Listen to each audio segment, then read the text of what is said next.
Happy Valentine's Day, everyone.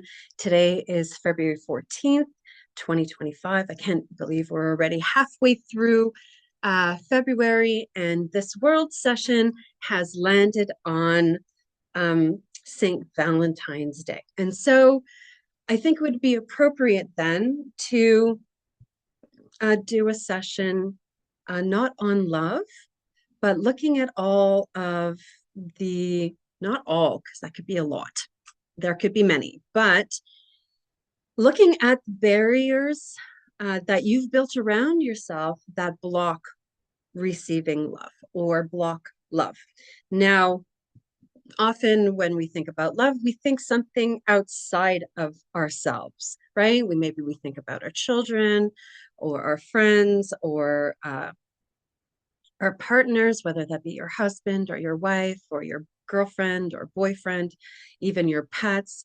Usually when you think about love, you can think for yourself or feel for yourself.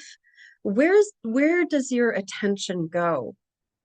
Does your attention turn to you?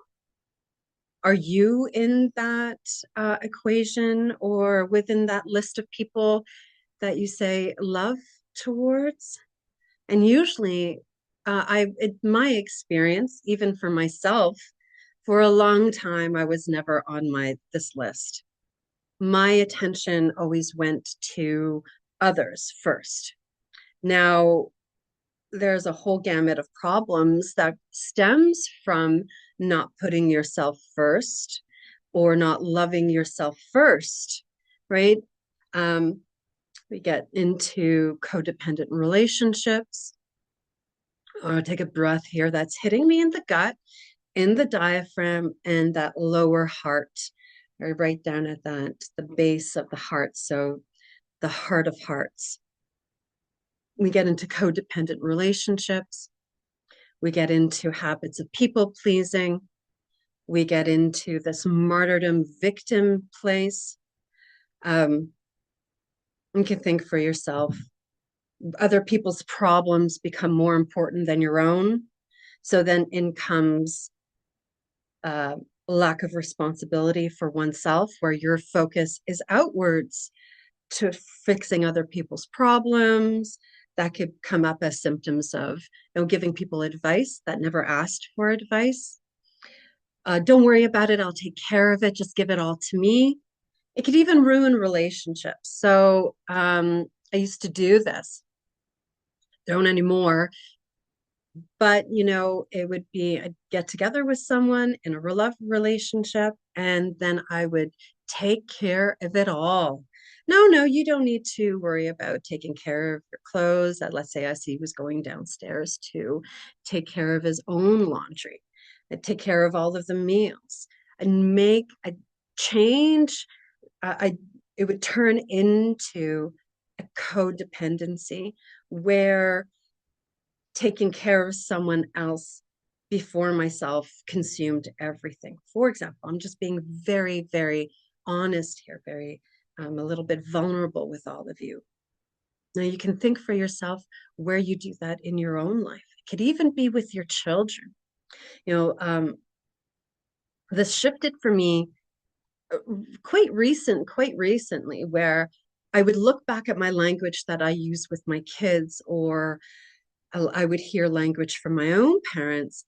Oh, I can't believe they're giving me such a hard time.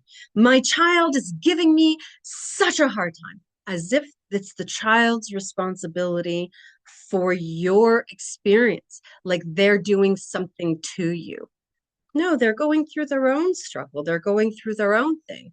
And as a parent, without any of that stickiness, you would support your child. That's the role of parent. All right. So how are we undoing all of these strings of people pleasing? There's fancy words for it. It could be trauma. There's also codependency that comes up. There's a great book. There's many great books that you can go ahead and read about that. And it's to undo those. So people pleasing, it keeps coming up as people pleasing, right? Putting someone other first, saying that love doesn't include you. Those are all symptoms of the the stickiness between relationships and the greatest love affair that you can have, that you should be having, is with yourself, right? So if you're looking for a partner to treat you respectfully, well, then that's something that you need to do for yourself. If you're expecting your partner to buy you flowers, well, then you need to be buying yourself flowers. If you're expecting your partner to shower you with affection, well, then that's something that you need to be giving to yourself. So we really need to flip the focus, right? Where the spotlight is outside, highlighting the outside, we need to turn that inside. So how are we going to move this for today's session? We got to get that lymphatic system. A drain is like, I'm just feeling so heavy and bogged down, waiting for someone else to give me, let's say, you think for yourself, what do you expect from others? What are you waiting for others to give you that you don't do for yourself? Whether that be kindness, whether that be affection, whether that be love, support. Those are all things that you need to be taking care of for yourself, even down to, oh, I wish my partner would take me out for dinner. There is nothing stopping you from taking yourself out for dinner and fulfilling your own need. Now, once you get to a clear space and you're clear within yourself, and then you look outwards and this is just not a supportive relationship, well, then you can go ahead and make a different decision for yourself. But waiting for something or someone to come and fulfill your needs before you take responsibility for your own is just a recipe for, it's a recipe for disaster. So we're at that, like the tippitiest tip of the heart. And we're going to dump active memories to making other people more important than you. Now, who makes other people more important than you? Well, it's you that makes other people more important than you. You say to yourself that other people are more important than me. So there's the first aspect of it. People pleasing is a trauma response based in old habitual patterns. Now, much of this stems from childhood. Many of us didn't stand a chance as children. But you're not a child anymore, and you can do something different for yourself now. And this is what this session is: doing something different for yourself now. We got to anchor to the heart to individuate. So individuation is a growing up process. We've got to grow up.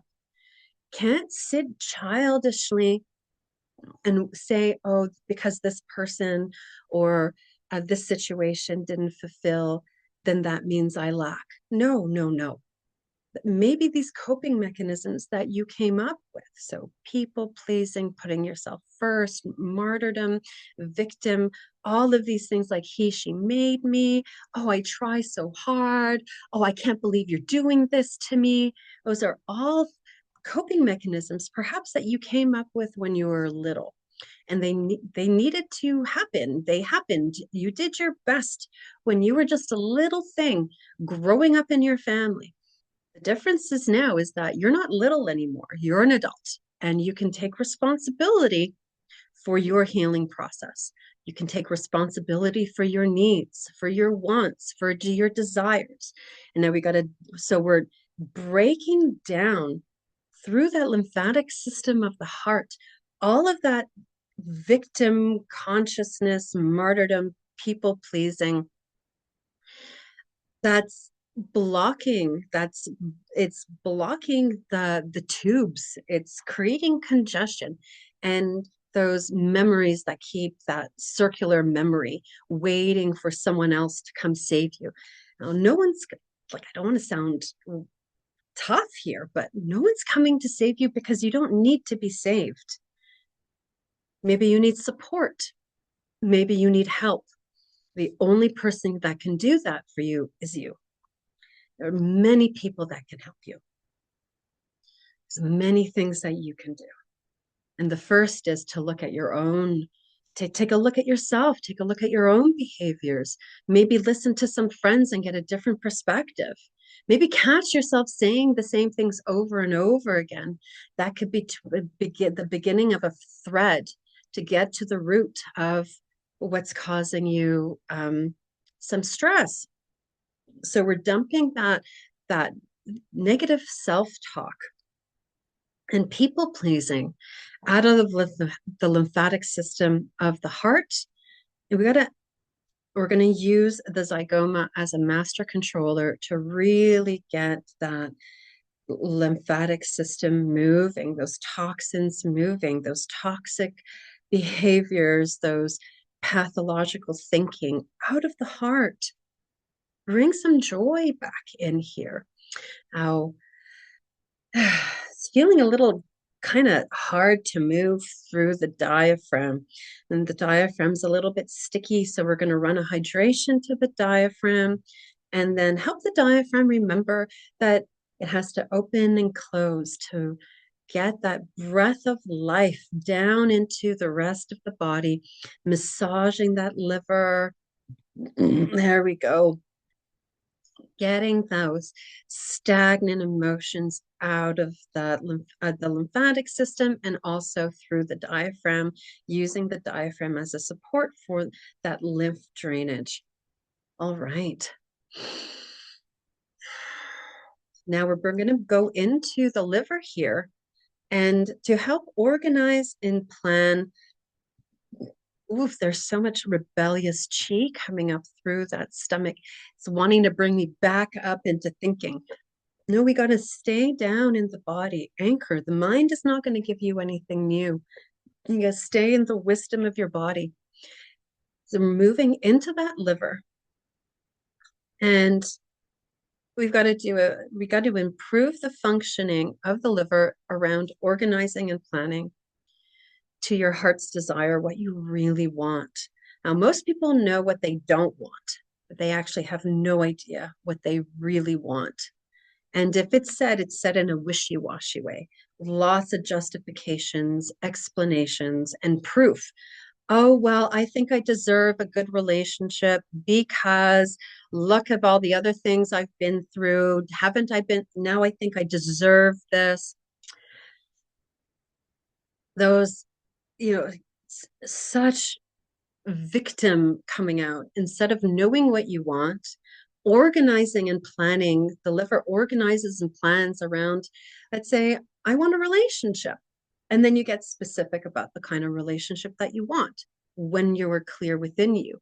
But if you're asking for something that you don't want, the universe doesn't understand negatives. If you say, I don't want a guy, let's say, or a woman who has these certain characteristics that you're not looking for, what you're telling the universe is, I want that type of person. Now, if you've got people pleasing within your system, if you've got victim mentality within your system, whether you've got codependency within your system, it doesn't matter who you're with until you shift that within yourself. You're going to attract the same job, you're going to attract the same life situation, you're going to attract the same partner. And then you go back into the mind and say, oh, why is this happening for me? Got to switch that. Why is this happening for me? Why is this life situation? What is this showing me that I haven't seen about myself? What do I need to look at that I've been avoiding? Ooh, so we're going to help that liver break down and start planning and organizing around shifting this kind of negative consciousness, this victim, people pleasing consciousness. I go, and now I'm hearing all of the excuses out of the myelin sheath of the nervous system. Yeah, but look at all of these horrible things that have happened to me. Absolutely. I hear you. It's tough. I'm sorry. I know that you've been through a lot, but you're not a kid anymore. And you can shift this for yourself now. And show me someone who hasn't suffered in one way or another. Everyone has their baggage. Everyone has their baggage. And it's okay. It's okay. But you can do something about it now. or you can sit and wallow in all of the things that have happened to you. It's really up to you. I prefer not. And so this is what we're shifting within this work. This is what we're taking a look at. Okay, these things have happened, but the Yao bats don't serve you. They keep you stuck. They keep you in the same mold. Oh, finally, I could breathe. Finally, I can start to breathe. Oh, where are we going? Okay, we're going into the energy systems, and we're highlighting we're going into the chakra meridians. We're going into the meridian system, and we need to do both. So we're going to do a refresh, is like I like to call it. We're going to do a circulation through first the feminine meridian system. So that's also pipes, right? Channels of chi that move through the body, in the masculine meridian system. And this is also going to help a feminine masculine balance within you. And since we are Valentine's Day and bringing relationships, it's also how you relate to your own feminine and masculine energies that's coming up. Maybe what your dysfunction is in relationship, if you're not having a good time in yours, maybe you don't really understand masculine, maybe you don't really understand feminine energy. Now everyone has a masculine and feminine energy regardless of what physical form you are in, and it's coming to understand the dynamics of masculine and feminine energy. Now, usually it's bombarded with thoughts of what they are and your experiences of what masculine and feminine is. And there's a complete misunderstanding of the essence of each of these energies. So we're going to do a masculine, and while we're doing the circulation through the meridians, we're also balancing within you your masculine to your feminine, the yin within your yang, the yang within your yin. So also in darkness, there's a little bit of light, and in light, there's a little bit of darkness. Well, that feels like a really nice place to end. So it's kind of settling in the will center, which is around your stomach area. It's the solar plexus chakra. That's your strength center, your will, your will. May we all have some will to move forward, some will to thrive, not only survive, but moving into out of survival mode into thriving. So we're going to activate that solar plexus chakra, and it's bright and yellow. So bringing some sun, some light into to disinfect and help disinfect the an ease of passage of the toxins or the dysfunction or the thinking or people pleasing that's being dumped out of the system for today's work. Right, everyone? Please, if you enjoyed this session, it'd be such a great help to me and my channel. I'm trying to grow my channel, get this out there to the world. We all need a little bit of TLC. Please like and subscribe if you haven't already. If you know anyone that would benefit from this, please go ahead and share this information to them. I offer private sessions and group works for people privately and for couples as well. And I also work with children. So healing for the whole family. I would be so honored to help you on your journey to fuller health and wellness. Have a happy love day. Go and tend to your needs and your wants and your heart desires, and shower yourself with love. Shower yourself with love. And I will see you all next week.